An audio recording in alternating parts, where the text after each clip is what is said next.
네, 안녕하세요. 네, 퍼센트의 백승철입니다. 네, 감사합니다. 네, 이렇게 중요한 주제에 같이 발제할 수 있는 기회 주셔서 너무 감사드립니다. 제가 여러분과 같이 나누고 싶은 이야기는 소셜벤처의 기술혁신 역량 진단과 과제라는 주제로 발제를 하도록 하겠습니다. 제가 이제 소셜벤처 창업을 한 지는 지금 한 8년 가까이 됐었고요. 그리고 창업을 하기 이전에 IT 쪽에 있는 기획자로 한 10년 정도 일할 그런 기회가 있었습니다. 그러다 보니까 초기에 이제 저희 회사를 이제 열심히 하고 있는데 많은 팀들이 찾아와서 질문을 하는 거예요. 그때 많이 하셨던 질문들이 지금 약 8년이 지난 지금까지도 가장 많이 듣는 질문들이 있는데요. 첫 번째 가장 많이 듣는 질문은 이겁니다. 앱 개발을 외주를 줬는데 사기당했어요. 두 번째는 저희도 중기부 R&D를 하고 싶은데 사업 분야가 빅데이터나 인공지능이 아니어서 저희는 이런 R&D를 할 수가 없어요. 그다음에 세 번째로는 우리 회사도 뭔가 기술을 적용하고 싶긴 한데 저희 같은 회사도 기술 적용이 가능한가요? 이런 질문을 굉장히 많이 받습니다.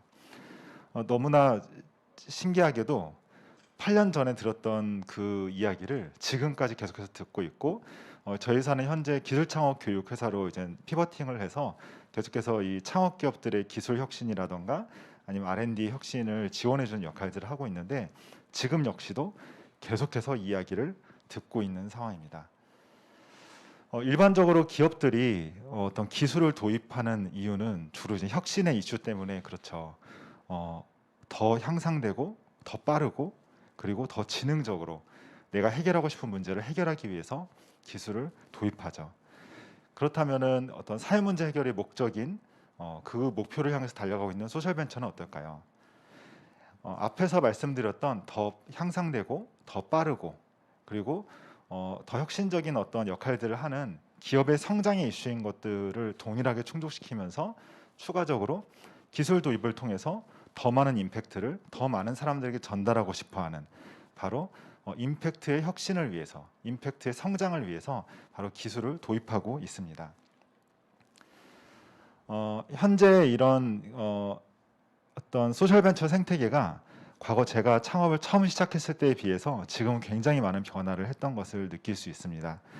과거에는 사실 소셜벤처라고 하는 용어 자체가 어떤 사회적 기업이 되기 이전 단계, 인증을 받기 전 단계의 용어로 많이 쓰였다면은 지금은 정말 뭔가 벤처 정신을 통해서 사회 문제를 해결하고 싶어하는 기업들이 스스로의 힘으로 이 사회 구조적인 부분들을 변화시키기 위해서 도전하고 있는데요. 그러다 보니까 과거의 소셜벤처라고 하는 정체성을 가진 팀들이 어떤 마음을 중심으로 어떤 의도를 더 앞세워서 사업을 했다는 데 비해서 현재 소셜벤처들은 굉장히 혁신성이 높고 특별히 기술과 자본을 통해서 성장하고 있는 케이스가 굉장히 많아졌다라고 생각됩니다. 그래서 그러다 보니까 이 기술과 자본을 기반으로 한 어떤 성장 추세가 굉장히 가속화되고 있고 이 소셜벤처 생태계 내에서도 기술을 통해서 성장하는 기업들의 대표적인 사례들이 하나둘 나오고 있고 또 그것들을 벤치마킹 삼아서 이 후배 창업자들이 처음부터 기술과 자본으로 성장할 수 있는 구조의 사업들을 하는 것들을 많이 볼 수 있습니다. 두 번째로는 이 소셜벤처의 어떤 특성들을 봤을 때 소셜 미션을 기반으로 창업을 하다 보니까 기술적 역량 확보에 대한 어려움을 경험하고 있습니다. 사실 모든 소셜벤처 창업팀이 그런 것은 아니고 제가 만난 많은 창업팀들이 그렇게 하고 있고 통계적으로 봤을 때는 굉장히 많은 비율의 소셜벤처 창업팀 그리고 흔히 우리가 임팩트 생태계에 있는 어떤 사회적 기업, 그다음에 비영리 단체들이 기술을 도입하고 싶어도 기술에 관련된 기술을 운영할 수 있는 조직을 갖추지 못하기 때문에 실제로는 조직 내 역량이 부족한 것을 많이 볼 수 있었습니다. 세 번째로는 이러한 어떤 배경 때문에 중기부를 비롯해서 산업부, 기타 등등 여러 부처들이 이렇게 전문 기술인들과 임팩트 생태계를 연결해주는 그런 이제 사업들이 굉장히 많아졌습니다. 지금 우리가 이제 같이 참여하고 있는 리빙랩 프로젝트도 마찬가지고 뭐 사회문제 해결형 R&D 프로젝트라던가 굉장히 여러 사업들이 전문 기술인과 이런 임팩트 생태계에 있는 분들을 연결해서 하는 사업들이 많아지고 있는 추세라고 할 수 있습니다. 하지만 결론적으로 이렇게 제가 판단했을 때 현장에서 이것은 여러 가지 어려움이 있습니다. 근데 저는 뭐 그 이유 굉장히 여러 가지 이유가 있겠지만 그 중에서 가장 근본적인 이유로는 소셜 벤처의 시작점이 기존의 이제 기술 창업과 같이 본인이 보유하고 있는 기술을 어떻게 하면 시장에 딜리버리 할까라고 하는 개념이 아니라 본인이 해결하고 싶은 소셜 미션, 내가 뭐 주변 사람을 통해서도 시작될 수 있고 아니면 여러 가지 뭐 사회적 경험을 통해 시작할 수도 있고 아무튼 사회적인로 해결하고 싶은 문제에서부터 시작을 하다 보니 기존의 기술 창업과는 다르게 보유 자원과 내가 진짜로 해결하고 싶어하는 문제가 일치하지 않는 케이스가 굉장히 많다는 거죠. 그러다 보니까 이 소셜 미션에서 시작하는 임팩트 조직의 특성상 기술 혁신에 대한 부분들이 외부 자원의 지원이 필요한 것들이 굉장히 실상이라고 저는 판단이 됩니다. 그래서 이제 저도 이제 이러한 특성들을 이제 직접 제가 창업가이기도 하고 그리고 굉장히 많이 주변에서 보다 보니까 이것들을 해결하기 위한 나름대로의 막 노력들을 많이 해봤습니다. 뭐 주변에서 아는 소셜벤처 창업자들 뭐 도와줘 보기도 하고 아니면은 정부에서 지원하는 어떤 지원 사업의 어떤 수행기관으로 활동을 해보기도 하고 여러 가지 것들을 했었는데 이것들이 구체화되는 데는 제가 생각할 때 한 4가지 정도의 그런 문제들이 있었습니다. 바로 첫 번째로는 기술 혁신에 대한 의지가 있지만 그 기술 혁신과 내가 실제로 수행하는 비즈니스 모델 간의 연계성이 부족한 케이스가 굉장히 많이 있습니다. 사실 이것은 단지 기술의 문제가 아니라 내가 수행하는 사업의 성장을 위해서 구체적인 기술에 대한 플랜을 짤 때 구체화되지 못하기 때문에 생기는 이슈죠. 두 번째는 기술의 범위가 너무나 넓다 보니까 이 중에서 어떤 분야의 기술이 내가 도입을 해야 되고 어떤 부분들은 외부 자원을 통해서 어떤 부분은 내부 자원을 통해서 해결해야 되는지 판단을 하기 굉장히 어려운 그런 문제들을 가지고 있습니다. 세 번째는 기술 인력을 보유하고는 있지만 CTO급의 인력이나 아니면 팀장급의 인력 또는 연구소장과 같은 기술의 전반적인 분야를 판단할 수 있는 그런 조직 내에 기술 리더십이 없기 때문에 실제로 기술을 내가 활용할 수 있는 기회가 생겨도 이것들을 잘 자기 기업에 적용하기 어려워하는 문제가 있죠. 마지막으로는 이 창업 기업의 조직이 기본적으로 기술 운영에 적합하지 못하는 그런 상황이 있습니다. 예를 들어서 특히 이제 디지털 기술들은 많은 경우 초기의 도입은 외주를 통해서 많이 수행할 수 있지만 그것들을 운영하는 것에 역시도 기술 인력을 통해서 지속해야 되는 경우가 훨씬 많죠. 하지만 조직의 구성상 이런 것들을 하기가 굉장히 어려운 그런 아이템과 특성을 가진 사업들이 있습니다. 그래서 결론적으로 이런 그 소셜 벤처의 어떤 기술 혁신 역량을 높이기 위한 여러 가지 지원과 시도들이 있었지만 소셜 벤처가 이 기술 혁신에 대한 특히 지원 사업들을 수행하고 이 지원 사업을 통해 성장하는 데는 몇 가지 어려움들이 있었는데 이것들을 정리해 보자면은 소셜 벤처의 R&D 지원 사업에 대한 준비 부족 이 첫 번째라고 저는 판단이 되고 두 번째로는 이 R&D들을 이제 실제로 수혜를 받으려면 이 심사를 받지만 이 평가자들이 그 어떤 사회적인 어떤 생태계 그리고 소셜 벤처의 비즈니스에 대한 이해가 부족한 경우가 굉장히 많죠. 그러다 보니까 사회성이라고 하는 점수를 높게 주기 위해서는 이래서 뭐 장애인이라고 하는 키워드가 들어가거나 취약계층에 대한 키워드가 들어가야지만 사회성 점수를 높이 준다던가 아니면은 반대로 혁신성이 높으려면은 개발자가 몇 명 있어야지만 무조건 혁신성을 준다던가 실제 그 비즈니스가 어떻게 성장하는지를 고려하지 않고 심사를 하다 보면은 바로 이런 좋은 평가를 하기가 굉장히 어렵다라고 하는 게 현실인 것 같습니다.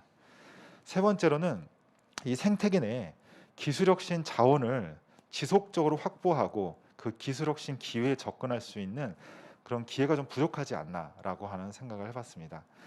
왜냐하면은 많은 경우에 이 이제 특별히 창업 지원 사업이라던가 아니면 중간에 있는 기술 개발 사업을 통해서 성장하게 되는데 이 과정들이 대부분 이 성장이 가능해 보이는 기업에게 자금을 투입해서 성장시키는 모델이거든요.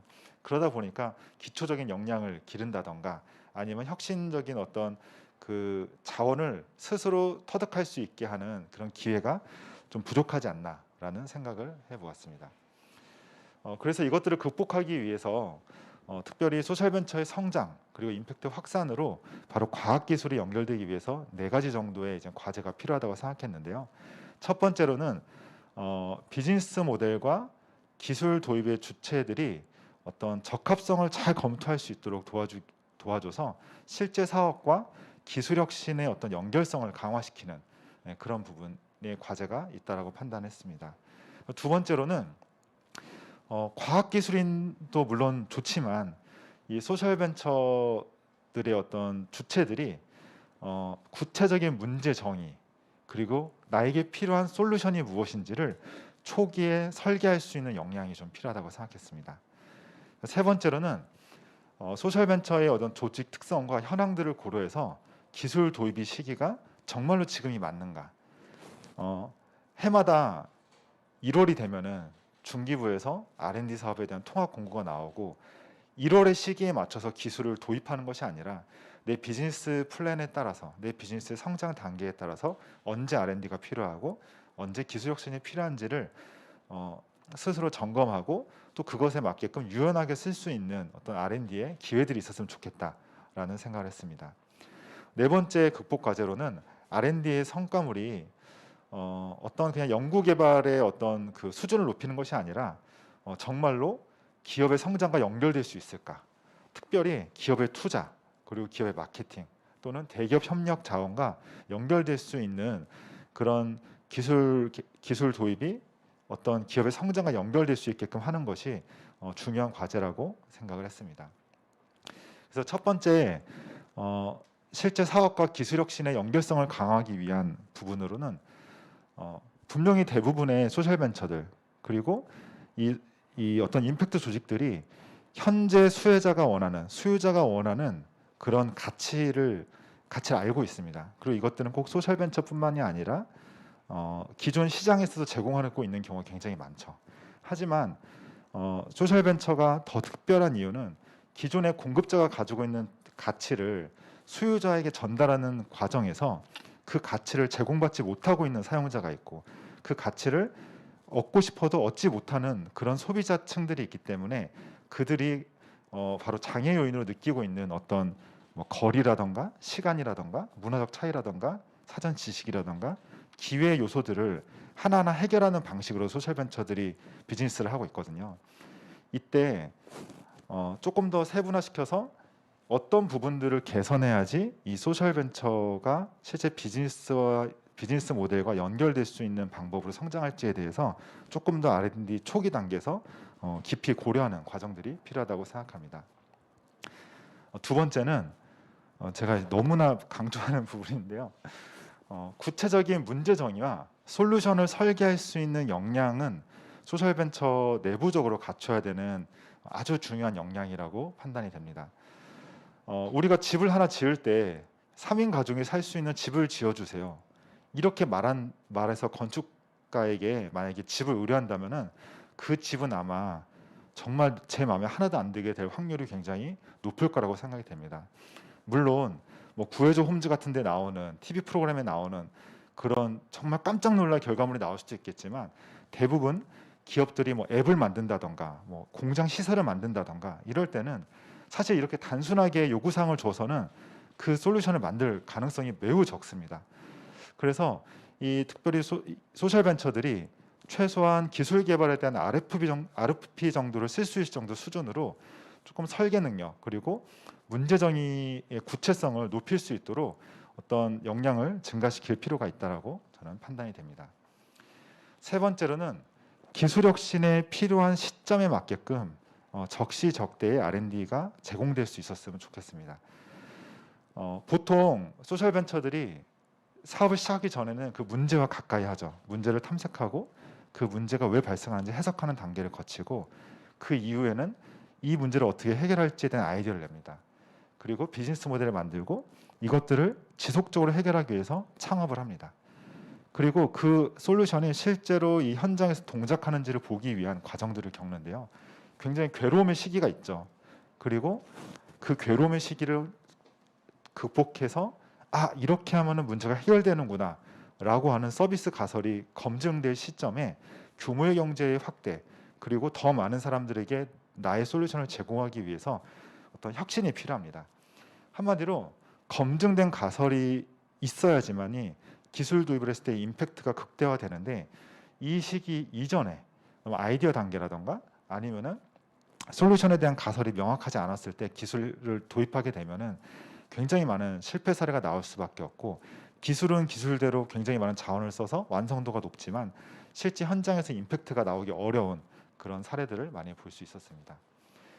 네 번째는 대부분의 소셜 벤처들이 기술을 도입하고 싶어 합니다.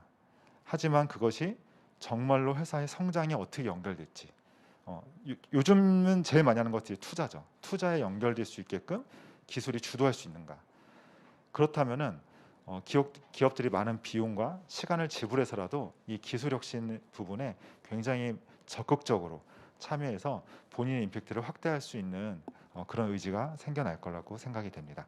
네, 저는 짧게 여기까지 말씀드렸고요. 과학기술에 대한 임팩트가 우리 소셜벤처들을 통해서 더 많은 사회 변화로 연결됐으면 좋겠습니다. 감사합니다.